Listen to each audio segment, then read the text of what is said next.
मेरा नाम आरती है और मेरा बचपन एक मध्यम वर्गीय मिडिल क्लास परिवार की चार दीवारी में बीता।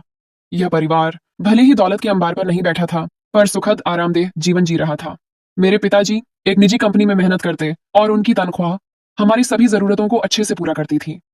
हमारे घर में हर मौसम की सुविधाएं मौजूद थीं, पर ऐशो आराम का वह नजारा जो फिल्मों में और अमीरों की कहानियों में दिखता है, वह हमारी पहुंच से दूर था। मैं अपने माता पिता की अकेली औलाद नहीं थी। मेरे दो बड़े भाई सोमेश और प्रेम और एक छोटी बहन नीतू थी। मगर अजीब बात यह थी कि प्यार का केंद्र हमेशा मैं ही रही। इस खास तवज्जो की मुख्य वजह मेरी रूप रंग खूबसूरती थी। बचपन से ही मैं इस सच्चाई में लिपटी रही कि मेरी शक्ल और सूरत में कोई जादुई आकर्षण है। घर में आने वाला हर रिश्तेदार, मोहल्ले की हर आंख और स्कूल के शिक्षक सब मेरी आकर्षक मुस्कान और दिलकश नैन नक्श की तारीफ किए बिना नहीं रह पाते थे। हर कोई मुझे गोद में उठाता, बेपनाह प्यार देता और मैं एक नायाब गुड़िया की तरह देखी जाती थी। जैसे जैसे मेरा शरीर और मन बड़ा होता गया, यह मजबूत और खतरनाक एहसास मेरे दिलो दिमाग में पक्का होता गया कि जिंदगी में रूप ही सब कुछ होता है। यह वह ताकत है जो हर दरवाजा खोल सकती है और हर इच्छा को पूरा कर सकती है। कॉलेज की दहलीज तक पहुंचते पहुंचते मैंने अपनी इस खूबसूरती को भुनाना और इस पर इतराना, गर्व करना, जैसे एक स्वाभाविक कला की तरह बहुत अच्छे से सीख लिया था। अब मैं सिर्फ खूबसूरत नहीं थी, बल्कि एक आत्ममुग्ध, आत्मविश्वासी और फैशनेबल लड़की बन चुकी थी। कॉलेज की सीमा में मेरा एक अलग ही आभा ऑन रहा था और मैं हमेशा अपने जैसी ही आत्ममुग्ध और अमीर परिवारों से ताल्लुक रखने वाली सहेलियों के बीच घिरी रहती थी। ये सच है कि मेरा पढ़ाई में बिल्कुल भी मन नहीं लगता था। किताबों के पन्ने मुझे बेमानी लगते थे, जबकि आलीशान, उत्कृष्ट और महंगे कपड़े, फैशन मैगजीन और अमीरों के रहन सहन में मेरा ध्यान अटका रहता था। मेरे घर वाले इस बात से बेखबर थे कि मैं कॉलेज में क्या गतिविधियां करती रहती हूँ। मैं बहुत लाडली थी, मगर एक हद तक। मेरी माँ देवी का गुस्सा मेरे लिए एक छिपा हुआ डर था, एक ऐसी रेखा जिसे पार करने की हिम्मत मुझ में कभी नहीं हुई। मेरे भाई सोमेश और प्रेम, जो मुझसे उम्र में बड़े थे, अपने कामों में व्यस्त रहते थे और छोटी बहन नीतू अभी बहुत छोटी थी। मेरे पिता अपने काम और परिवार की जिम्मेदारियों में लगे रहते थे, इसलिए मेरी आजादी पर कोई सख्त पाबंदी नहीं थी। मेरी दुनिया का सबसे अहम केंद्र मेरा कॉलेज कैंपस था, जहां मैं बहुत प्रसन्न खुश रहती थी। अक्सर मैं क्लासेस बंक करती और सहेलियों के साथ कैंटीन की हलचल या कॉलेज के किसी छिपे कोने में बैठकर गपशप बातें करती रहती। कॉलेज आने जाने के लिए मैं रोजाना बस का सफर करती थी, एक ऐसा सफर जो मेरी दुनिया को हमेशा के लिए बदलने वाला था। रौनक से पहली मुलाकात, अमीरियत का आकर्षक जाल। इसी तरह रिश्तों की असंतोषजनक सतह और भौतिक इच्छाओं की पूर्ति की तलाश में मेरे दिन गुजर रहे थे कि एक दिन मेरी जिंदगी में एक असाधारण मोड़ आया। मेरी मुलाकात एक लड़के से हुई। वह महज अमीर नहीं था, वह बहुत धनवान था। उसकी दौलत का पहला और सबसे ठोस सबूत उसके पास खड़ी एक बड़ी चमकती हुई काले रंग की चमचमाती कार थी। इस कार की शानदार चमक मेरी आंखों को चौंधिया गई और मेरे अंदर की लालची लड़की ने फौरन खतरे की घंटी बजाना शुरू कर दिया। मुझे हमेशा से ही अमीर लोग बहुत पसंद थे। मैंने खुद से वादा कर रखा था कि मेरे पास ढेर सारा धन, बहुत पैसा हो, और मुझे सच में यही लगता था कि सिर्फ पैसा ही सब कुछ है। ताकत, आजादी और इज्जत सब दौलत के कदमों में लौटती है। इस लड़के का नाम रौनक था और वह मुझे बस स्टॉप पर ही मिला था। हुआ यूं कि एक दिन मैं कॉलेज से वापसी पर बस का इंतजार कर रही थी। सूरज अपने आखिरी पलों में था और बस स्टॉप पर मेरे अलावा सिर्फ एक आदमी और खड़ा था। थोड़ी देर तो वह चुपचाप खड़ा रहा, मगर जब उसने देखा कि वहां कोई और मौजूद नहीं है और वीराना बढ़ रहा है, तो उसने मुझसे बदतमीजी करने की कोशिश की। पहले वह मेरे करीब आया और नागवार अंदाज में बात करने की कोशिश की, फिर एकदम से मेरा हाथ पकड़ने लगा। उसकी इस जुर्रत भरी और जंगली हरकत पर मेरे अंदर का गरूर और गुस्सा एक साथ भड़क उठा और मैंने जोश में आकर उसे जोरदार थप्पड़ मार दिया। मेरे इस हैरान कर देने वाले और सख्त रिएक्शन पर वह आदमी हक्का बक्का रह गया। उसने फौरन मुझे बालों से पकड़ा और एक छोटा सा मगर खौफनाक चाकू मेरी गर्दन पर रख दिया। चाकू की ठंडक महसूस करते ही मेरी होश गुम, भयभीत हालत हो गई और मेरा सारा गरूर खाक में मिल गया। मैंने मदद के लिए चीखना चाहा, मगर मेरी आवाज गले में ही घुटकर रह गई। आसपास कोई नहीं था। वह मुझे घसीट कर ले जाने लगा और मेरी आंखों से आंसू सैलाब की तरह बहने लगे। जिंदगी में पहली बार मुझे बेबसी का एहसास हुआ। तभी अचानक एक फरिश्ते की तरह कोई आया और उस आदमी से मुझे छुड़वाकर उसे बहुत बुरी तरह पीटने लगा। वह आदमी बेरहमी से मार खा रहा था और मेरे मददगार ने तब तक उसकी पिटाई जारी रखी जब तक कि मेरी जोरदार चीख ने उसे चौकन्ना नहीं किया। उसने फौरन उस बदमाश को छोड़ा और मेरी तरफ ध्यान दिया और बहुत शालीनता से पूछा कि क्या मैं ठीक हूँ। मैं बहुत डरी हुई थी और बस रोए जा रही थी। उसने मुझे एक तरफ सुरक्षित बिठाया और अपनी कार से पानी की बोतल लेकर आया। पानी पीकर जब मेरे होश संजान थोड़े ठीक हुए तो मैंने उसे उत्सुकता की नजरों से देखा। वह कोई बहुत ज्यादा सुंदर, खूबसूरत तो नहीं था। उसके चेहरे में वह आकर्षण नहीं था जिसकी मैं आदी थी, मगर वह बहुत अमीर जरूर था और उसके पीछे खड़ी चमचमाती कार इस सच्चाई का प्रमाण, सबूत थी। मैंने कांपती हुई आवाज में उसका आभार, शुक्रिया अदा किया और उठकर जाने लगी तो उसने मेरे घबराए हुए चेहरे को देखकर मुझे हमदर्दी से रोका। मैंने मुड़कर देखा तो उसने कहा, आइए, मैं आपको घर छोड़ देता हूँ। मैंने एक पल को सोचा, फिर उसकी विशाल कार को देखा। इतनी बड़ी कार में बैठने का मौका मैं कैसे गंवाने देती। ये मेरी इच्छाओं की पूर्ति की तरफ पहला कदम था। आखिर मैंने एक दबी हुई मुस्कुराहट के साथ कहा, ठीक है, और उसके साथ कार की तरफ बढ़ गई। थोड़ी देर बाद उसने कार स्टार्ट की और मैं उसे अपने घर का रास्ता बताने लगी। बातों बातों में उसने अपने बारे में कुछ बातें बताई कि उसका नाम रौनक है और वह क्या काम करता है। उसने बताया कि उसके पिताजी एक बहुत बड़े व्यवसायी बिजनेसमैन हैं और वह उन्हीं के साथ व्यापार में शामिल है। ये पुष्टि मेरे अंदर के लालच को और ज्यादा हवा दे गई। उसने मुझे मेरे घर से थोड़े फासले पर उतार दिया ताकि कोई देख न ले, और चला गया। मैं कितनी ही देर खड़ी उसकी कार की धूल को देखती रही। काश एक ऐसी कार मेरे पास भी होती तो कितना मजा आता। मैंने एक आह भरकर सोचा और थके कदमों के साथ घर की तरफ बढ़ने लगी। मुझे नहीं मालूम था कि दोबारा कभी उससे मुलाकात होगी भी या नहीं, क्योंकि मुझे तो यह भी नहीं पता था कि वह कहाँ रहता है और उसका नंबर भी नहीं था। बेकार इंतजार और इच्छाओं का दबाव। अगले कई दिन मैं उसे याद करती रही। उसकी शान और शौकत, उसकी कीमती कार, उसका बढ़िया पहनावा, हर चीज कितनी कीमती थी। न जाने उसका घर कितना बड़ा होगा। यही सब मैं सुबह शाम सोचती रहती। कभी कभी तो मैं सपनों में उसका आलीशान उत्कृष्ट रहन सहन देखती और खुद को उस ऐशो आराम का हिस्सा समझती। न जाने कितना पैसा होगा उसके पास। मैं काफी दिन बस स्टॉप पर उसका इंतजार करती रही कि शायद वह मुझे कहीं नजर आ जाए, मगर ऐसा नहीं हुआ। मेरा इंतजार बेनतीजा रहा। मैंने भी दिल पर पत्थर रखकर उस कार और कार वाले को भूल जाने का फैसला कर लिया। मैंने अपनी सहेलियों को भी इस बारे में कुछ नहीं बताया था। ये खजाना मैं सिर्फ अपने लिए सुरक्षित रखना चाहती थी। जिंदगी का मोड़ और लालच की बढ़ती जड़ें, पिता का दूसरा घर, महल का नजारा। फिर एक दिन मेरी जिंदगी में कुछ अजीब और नाटकीय हुआ। मेरे पिताजी ने दूसरी शादी कर ली थी और हमें छोड़कर चले गए थे। ये खबर घर में एक जबरदस्त तूफान ले आई, मगर मेरे लिए यह सदमा कम और उत्सुकता ज्यादा थी। उन्होंने जिस औरत से दूसरी शादी की थी वह बहुत सुंदर और सबसे बढ़कर बहुत धनवान थी। बस यही दो बातें थीं जिनकी वजह से वह मुझे बुरी नहीं लगती थी। मैं उस औरत से मिलने उसके घर जाना चाहती थी, यह देखने की असली दौलत कैसी होती है, मगर मेरी माँ देवी इस बात की इजाजत बिल्कुल नहीं देती। यह मैं अच्छे से जानती थी। उनका सिद्धांतवाद और गुस्सा दीवार की तरह आड़े था। फिर एक दिन सबसे छिपकर मैंने पिताजी को फोन किया और मासूमियत का चोला ओढ़कर कहा कि मैं उनसे मिलना चाहती हूँ। वह मेरी यह बात सुनकर काफी खुश हुए और कहा कि कल वह मुझे कॉलेज के बाहर से छुट्टी के वक्त पिक कर लेंगे। अगले दिन कॉलेज खत्म होने के बाद वह वहां आए, एक विशाल सी कार में ड्राइवर के साथ, और मुझे ले गए। जब हम उस घर में पहुंचे तो मैं हैरान रह गई। वह एक बहुत बड़ा बंगला था। मुझे तो महल जैसा लग रहा था। संगमरमर के फर्श, कीमती पौधे और बड़ी खिड़कियां। मेरी आंखें तो उस घर को देखकर फटी की फटी रह गईं। मैं अंदर गई तो देखा वह घर अंदर से और भी शानदार था। हर चीज नई, चमकदार और बहुत महंगी थी। हर चीज से अमीरियत टपक रही थी।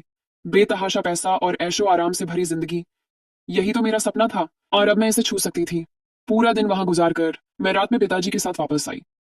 मेरा बिल्कुल दिल नहीं चाह रहा था कि मैं वहां से वापस आऊं, मगर डर था कि माँ को पता न लग जाए। मैंने उन्हें यही कहा था कि सहेली के घर जा रही हूँ। अपने घर आकर मुझे वह बहुत छोटा और बेरंग लग रहा था। मेरे दिमाग में तो बस वही आलीशान घर अटका हुआ था और उसकी चमकदार जिंदगी। मैंने यह सब बातें माँ से छिपाई, क्योंकि मैं जानती थी कि अगर उन्हें पता चला तो वह मुझे कभी माफ नहीं करेंगी। मगर इसका मतलब यह नहीं था कि मैं वहां जाना ही छोड़ देती। मेरे अंदर का लालच मुझे चैन से नहीं बैठने दे रहा था। फिर मैं अक्सर किसी न किसी बहाने से उनके घर जाने लगी। कभी कभी तो मैं कॉलेज जाने के बजाय सीधा वहीं चली जाती थी, ताकि उनकी आजाद और अमीराना जिंदगी का एक दिन तो जी सकूं। रौनक से दोबारा मुलाकात।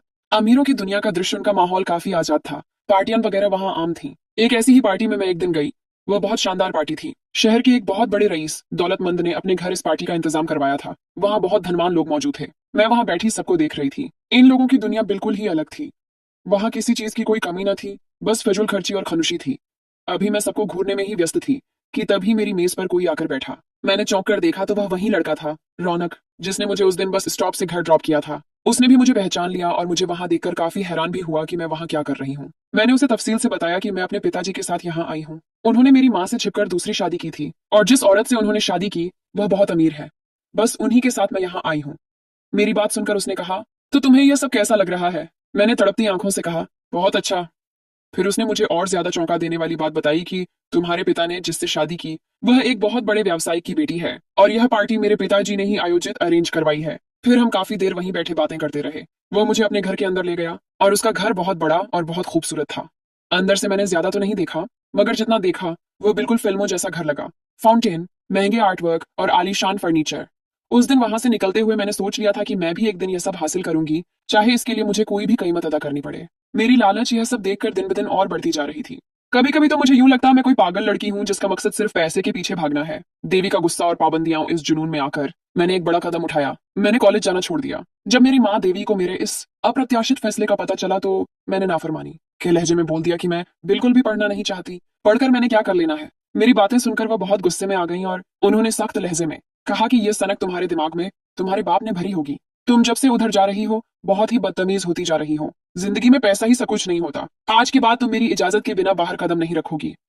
मैं उनकी यह बात सुनकर काफी परेशान हो गई, क्योंकि मैं भी जानती थी कि उनकी बात पत्थर पर लकीर होती थी। उनकी गंभीरता और पाबंदी तोड़ना नामुमकिन था। और फिर उन्होंने वही किया जो कहा। मेरा हर जगह आना जाना बंद कर दिया। मेरा मोबाइल भी मेरी माँ के पास था। मैं घर रह रहकर बहुत तंग आ गई थी और रौनक से मिलने की इच्छा बढ़ती जा रही थी। फिर मैंने एक दिन माँ से चालाकी से बात करने का फैसला किया। मैंने मासूमियत से कहा, ठीक है, मैं कहीं नहीं जाऊंगी, मगर बस मुझे कॉलेज जाने दें। मेरी बात सुनकर उन्होंने कहा, कॉलेज तुमने अपनी मर्जी से जाना छोड़ा है, अब क्यों याद आ रहा है तुम्हें कॉलेज? मगर मेरी मिन्नत, समाजत और झूठे पछतावे ने आखिरकार उन्हें पिघला दिया और मैंने कॉलेज जाना शुरू कर दिया। ये नहीं था कि अचानक से मुझे पढ़ाई का शौक चढ़ गया, बल्कि बात यह थी कि कॉलेज ही एकमात्र रास्ता था मेरे लिए रौनक से दोबारा संपर्क करने का। संपर्क बहाल और रौनक का कीमती जाल। मैंने अपनी सहेली कोमल से इस सब का जिक्र किया तो उसने खुशी से कहा कि तुम मेरा मोबाइल इस्तेमाल कर लो। मैंने उसका मोबाइल लेकर रौनक को कॉल की और उससे कहा कि कल कॉलेज के वक्त मुझसे मिलने आ जाना। अगले दिन जब मैं कॉलेज गई तो वह पहले से मेरे इंतजार में खड़ा था। मैंने एहतियात के तौर पर इधर उधर देखा और उसकी कार में जाकर बैठ गई। उसने पूछा कि मैं ठीक हूं तो मैंने कहा, हाँ, पहले तुम गाड़ी यहाँ से कहीं और ले जाओ। मेरी बात सुनकर उसने सिर हिला दिया और गाड़ी को आगे बढ़ा दिया। थोड़ी देर बाद एक सुनसान जगह पर जाकर उसने गाड़ी रोकी और कहा, हाँ, अब बताओ, इतनी जल्दी क्यों बुलाया मुझे? ऑफिस के लिए भी निकलना है, मुझे देर हो रही है। उसकी बात सुनकर मैंने नाराजगी से उसकी तरफ देखा और डांटने वाले लहजे में पूछा, क्या तुम मेरे लिए इतना भी नहीं कर सकते? एक दिन ऑफिस से लेट नहीं हो सकते? मेरी अदा अंदाज देखकर वह हंस पड़ा और बोला, क्यों नहीं? इतना खूबसूरत चेहरा अगर मुझे रोज सुबह देखने को मिले तो रोज लेट होना चाहूंगा। चलो, बताओ क्या बात थी जो तुमने मुझे इतनी जल्दी में बुलाया? उसके पूछने पर मैंने आंखों में ढेर सारे आंसू भरकर, चेहरे पर मासूमियत तारी करके, सारी बात को अपने मतलब में घुमाकर उसे सुना दिया। मैंने उसे ऐसे यकीन करवाया जैसे मेरी माँ एक सख्त और जालिम औरत है और वह मुझ पर बहुत पाबंदियां लगाती है। मैं देख रही थी कि उस पर मेरे झूठे आंसुओं का असर अच्छा खासा हो रहा था। उसने मुझे तसल्ली दी और फिर हम थोड़ी देर बातें करते रहे। फिर उसने मुझे कॉलेज के बाहर उतार दिया और खुद चला गया। मैंने अपना तीर तो चला दिया था, अब देखना था कि वह निशाने पर लगा या नहीं। अगले 2 दिन मेरे इंतजार में ही गुजरे। उसने कोई संपर्क नहीं किया। हालांकि मैंने उसे कहा था कि मेरी दोस्त के नंबर पर संपर्क कर लेना। अब मैं मायूस होने लगी थी कि न जाने वह कुछ करेगा या नहीं। मैं इन्हीं सोचों में घिरी कॉलेज की कैंटीन में बैठी हुई थी जब अचानक मेरी दोस्त कोमल मेरे पास आई और कहा कि आरती, तुम्हारे इसी दोस्त की कॉल आ रही है। मैंने उसकी बात सुनकर झट से उसके हाथ से मोबाइल लिया और कॉल रिसीव उठाकर मोबाइल कान से लगा लिया। उसने कहा कि मैं बाहर तुम्हारा इंतजार वेट करूंगा, छुट्टी के वक्त तुम आ जाना। मैं ये सुनकर बहुत खुश हुई। मैंने अपनी दोस्त को बताया कि वह मिलना चाहता है।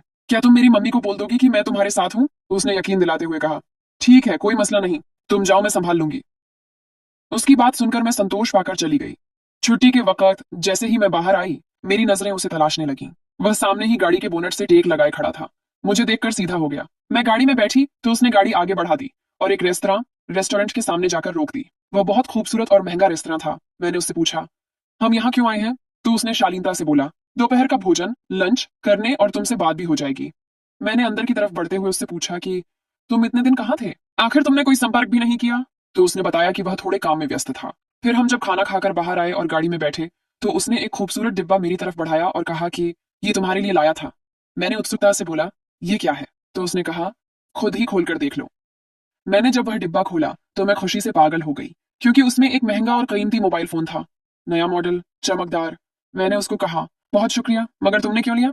मेरी बात सुनकर वह कुछ देर मुझे प्यार से देखता रहा और कहा, क्या मैं अब तुम्हारे लिए इतना भी नहीं कर सकता? तुमने बताया था ना कि तुम्हारी मम्मी ने तुमसे तुम्हारा मोबाइल ले लिया था, इसीलिए मैंने तुम्हारे लिए लिया ताकि हम एक दूसरे से संपर्क में रह सकें। वह फोन देखकर मैं बहुत खुश थी। ये पहली निजी चीज थी जो मुझे मेरे रूप के बदले मिली थी। मैंने घर आकर उसे एहतियात से छिपा दिया और अगले दिन जब मैं कॉलेज गई तो मैंने अपनी दोस्त को वह मोबाइल दिखाया और बताया कि ये मुझे रौनक ने दिया है। अब मैं घंटों उससे बातें करती रहती। हमारा संपर्क हमेशा बहाल रहता था। मगर एक बात जो मैंने नोट की थी उसके बारे में, कि वह हमेशा बहुत व्यस्त रहता था। बहुत देर देर से जवाब आंसर देता था, हालांकि वह ऑनलाइन रहता। ये दूरी मुझे नागवार गुजरती थी। मैं जब भी इस बारे में पूछती तो वह कोई ना कोई बहाना बना देता था। फिर एक दिन मैंने उससे बहुत लड़ाई की और कई दिन बात न की। मुझे लगा कि वह इसके बाद तड़प उठेगा और मुझसे मिलने और माफी मांगकर मुझे मना लेगा। ये मेरा गरूर था। मगर उसने माफी मांगना तो दूर की बात, मुझसे पूछा तक नहीं कि मैं बात क्यों नहीं कर रही। उसकी यह रूखापन मुझे हैरान कर गई। फिर एक दिन मैंने तंग आकर खुद ही संपर्क कर लिया। मेरी लालच मेरे गरूर पर हावी हो गई। मेरे जोर डालने पर वह मिलने के लिए राजी हो गया था। उसने मुझे एक बहुत प्यारा और कीमती हार, नेकलेस उपहार गिफ्ट किया। वह मुझे ऐसे ही तोहफे देता था अक्सर।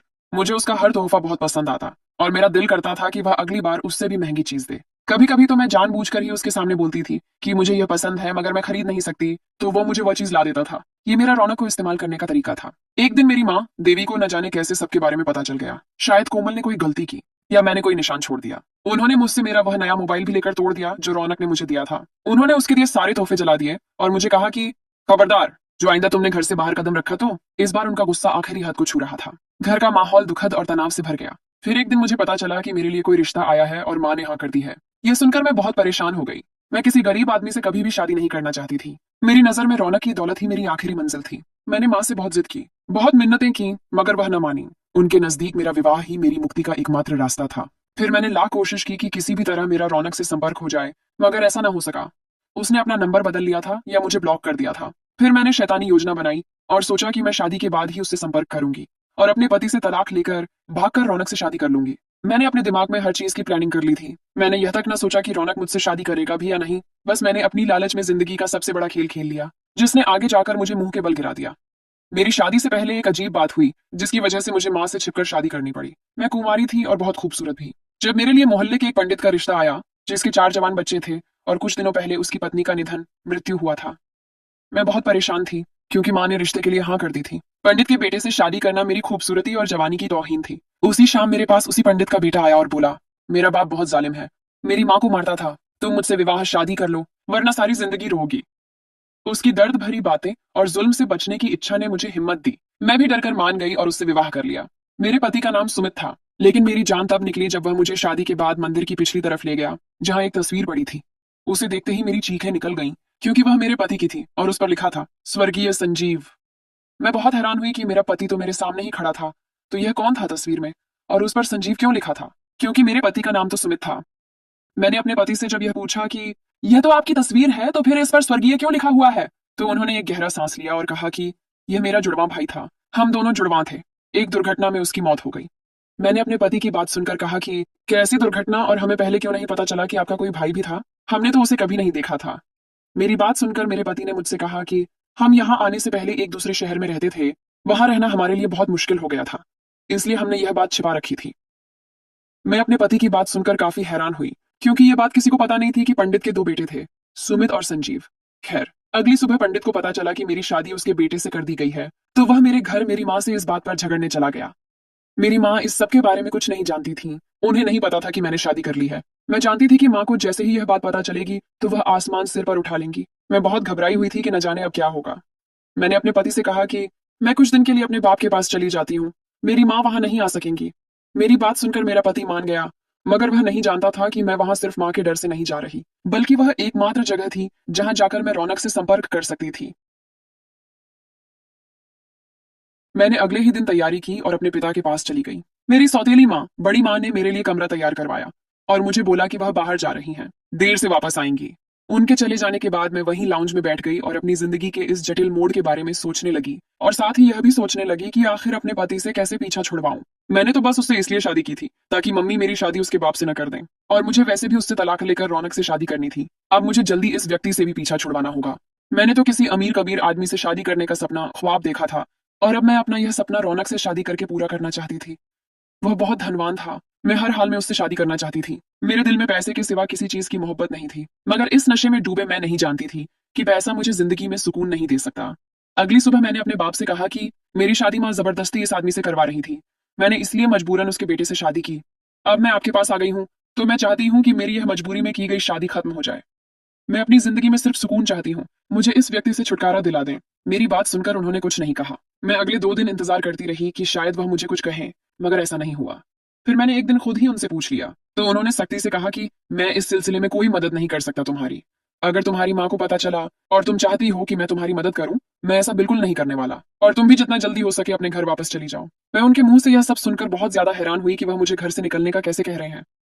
मैं वापस कैसे जाऊं, कैसे रहूं उस व्यक्ति के साथ, आखिर कैसे? मुझे अपने पति से तलाक लेनी ही होगी, और यह मुझे सिर्फ माँ ही दिलवा सकती थी। मैंने वापस अपनी माँ के पास जाने का सोचा, और फिर सुबह होते ही मैं किसी को भी न बताए वहां से चली आई। मैं सीधा माँ के घर आई थी। मैंने घर आकर माँ से रो रो कर माफी मांगी और कहा कि पंडित के बेटे ने मुझे बहुत डरा दिया था, इसलिए मुझे उससे शादी करनी पड़ी। मुझे उम्मीद थी कि मेरे झूठे आंसुओं से माँ का दिल पिघल जाएगा, और यही हुआ। उन्होंने मुझे माफ कर दिया और मैं वहीं रहने लगी। फिर मेरी माँ ने मुझे कहा कि वह मुझे उस व्यक्ति से तलाक दिलवा देंगी। मैं यह सुनकर बहुत खुश हो गई कि कैसे हर काम मेरी मर्जी से और कितने आराम से हो रहा है, मगर मुझे नहीं पता था कि मेरी जिंदगी का हर सपना टूटने वाला है। मैंने सोचा था कि तलाक लेकर मैं रौनक से शादी कर लूंगी और ऐश करूंगी, बस पैसा ही पैसा होगा मेरी जिंदगी में। लालच का अंजाम, सच्चाई का दर्दनाक खुलासा, रौनक की पत्नी का आना। मगर एक दिन वह हो गया जो मैंने कभी सोचा भी नहीं था। मेरी सारी कोशिशें तब बेकार हो गईं जब एक दिन एक बहुत ही अमीर औरत हमारे घर पर आई। उसके साथ दो मासूम बच्चे भी थे। मुझे अच्छे से याद है, वह शाम का वक्त था। मैं अंदर बैठी हुई थी और अपनी आने वाली जिंदगी के बारे में सोच सोचकर खुश हो रही थी कि एकदम जोर जोर से दरवाजा बजा। मेरी माँ देवी परेशान होकर कमरे से बाहर आई कि न जाने इस वक्त कौन आ गया और इतनी बुरी तरह दरवाजा क्यों पीट रहा है। माँ ने आगे बढ़कर दरवाजा खोला तो देखा एक गुस्से और क्रोध से भरी हुई औरत खड़ी हुई थी। दरवाजा खुलते ही वह तेजी से अंदर आई और जोर जोर से मुझे आवाजें देने लगी।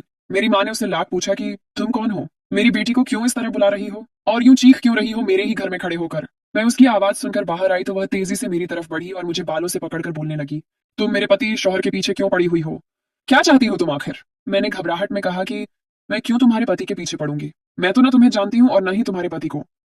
मेरी बात सुनकर उसने कहा कि अच्छा ये बात है, क्या तुम सचमुच नहीं जानती। फिर उसने अपने पर्स से कुछ तस्वीरें निकाली और मेरे ऊपर फेंक कर कहा कि इन्हें देखो और फिर बताओ, क्या तुम सचमुच मेरे पति को नहीं जानती, और अगर नहीं जानती तो इन तस्वीरों में तुम क्या कर रही हो। मैंने एक तस्वीर उठाकर देखा तो वह मेरी और रौनक की तस्वीर थी, एक रेस्तरां, एक पार्क और उसकी कार में खींची गई तस्वीरें। मेरे होश उड़ गए और मैंने आखिरी सहारा तलाशते हुए उससे कहा कि ये तो रौनक है, मगर यह शादीशुदा तो नहीं। मेरी बात सुनकर वह उपहास तंज से हंस पड़ी और बोली, तुम्हें क्या लगा वह गैर शादीशुदा है, वह तुम्हें बेवकूफ बनाता रहा और तुम बनती गई। वह ऐसा ही है, वक्त गुजारी के लिए लड़कियों को घुमाता फिराता है और फिर उसी तरह उन्हें छोड़ देता है जैसे कभी जानता ही ना हो। तुम्हें लगा कि वह तुमसे शादी कर लेगा और तुम उसके पैसे पर ऐश करोगी। तुम बहुत ही बेवकूफ हो, उसके पास अपना कुछ भी नहीं है और न ही वह किसी बड़े व्यवसायी का बेटा है। वह खुद को जिस घर का बेटा बताता है वह दरअसल उस घर का दामाद, जमवाई है। वह तो खुद मेरे बाप के पैसों पर पलता है। तुम्हें क्या रखेगा, उसकी अपनी एक फैमिली पहले से है, बच्चे हैं उसके, तो उसको क्या जरूरत है तुम जैसी लालची लड़की से शादी करने की। फिर न जाने कितनी ही देर वह अपना गुस्सा निकालती रही और फिर दरवाजे पर ठोकर मारकर चली गई वहां से। पूरा मोहल्ला वहां जमा था, सब ने उसके इल्जाम सुने थे। मेरी माँ देवी बहुत ज्यादा गुस्से और सदमे में थी। मैं तो किसी के सामने सर उठाने के काबिल ही नहीं रही। मेरी खूबसूरती का गरूर जमीन में दफन हो गया। मेरे पति सुमित को किसी से पता चला तो उसने मुझे अगले ही दिन तलाक भिजवा दिया। उसे अपनी बेइज्जती बर्दाश्त न हुई होगी। हर कोई मुझे बुरा भला कह रहा था। मैंने बहुत कोशिश की कि किसी तरह रौनक से संपर्क कर पाऊं, मगर ऐसा संभव ना हो सका। वह न जाने कहाँ गुम हो गया था और मैं अपनी लालच के गड्ढे में खुद ही बहुत बुरी तरह गिर चुकी थी और अब मेरे पास सिवाय मुंह छिपाने के कोई रास्ता नहीं रहा था। लालच ने मुझे बर्बाद कर दिया था। मेरी दुनिया का रंग, रूप और पैसे का जुनून सब एक पल में राख हो चुका था।